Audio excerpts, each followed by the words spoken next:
as with any software application, it is a good idea to name and save your presentation as immediate as possible.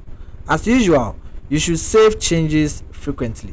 So it means that when it comes to working with applications on your computer screen or your operating system, you need to save your changes that are applied to your workout or your document, and also you need to save this particular document if it will be needed in the future for reference sake on your computer system.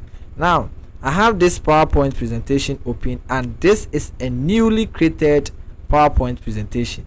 When I move to the title bar, I have the name as presentation 2, and this is a new presentation, and this is the default name given to this presentation.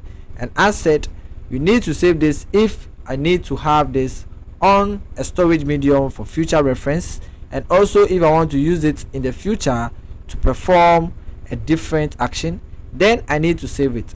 And also the purpose of saving frequently is because there might be a power outage or there might be an interruption to this particular presentation, and that is going to cause you to lose everything that you have taken your time to create. So anytime you open a new presentation and then you have some new item inserted, or when you have a blank slide area, you can still save your presentation to preserve your document. So in this case, I have this presentation open, and as I said earlier, it is a new presentation. Therefore, I want to save this on my computer system. So I'm going to show you different ways you can save this PowerPoint presentation on your computer system. Since this is a new presentation, I can use Ctrl+S on the keyboard. This will quickly jump me to the backstage view, and I'm going to have the Save As option selected. And this gives me the option to select from recent, OneDrive, share, and also copy a link. I can also choose this PC, add a place, and also browse to get different directories or locations to save my presentation. I'm going to hit the escape key. Another way is to use the functional key F12 on the keyboard.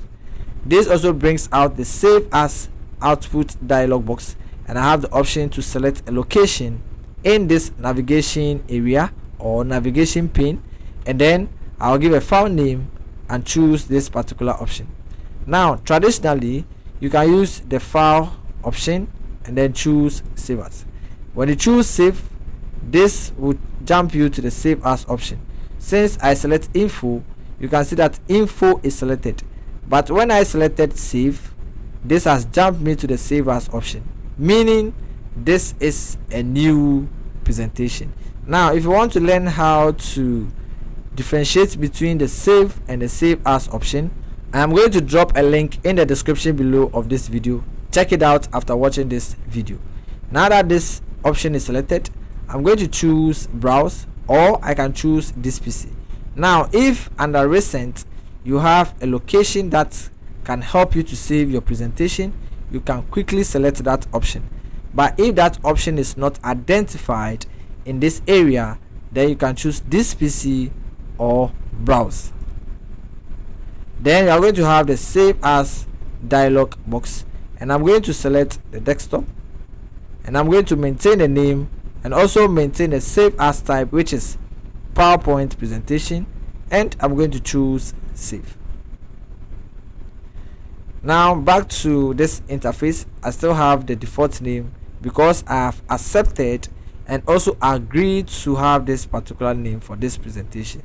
If I minimize this and get back to my interface of my desktop, you can see that I have my presentation saved. Therefore, if there's power outage or any interruption to this document, I still have this saved on the desktop. Let's assume that I enter a different element or input a different element into this particular slide area, or I make changes to this object I have here. Then I have to quickly save this particular option, and since this particular PowerPoint presentation has already been saved with a unique name, when I use Ctrl+S, this will save the changes applied to this particular document or presentation. And you could see a quick flash out option that was found on the status bar. when I use the Ctrl+S.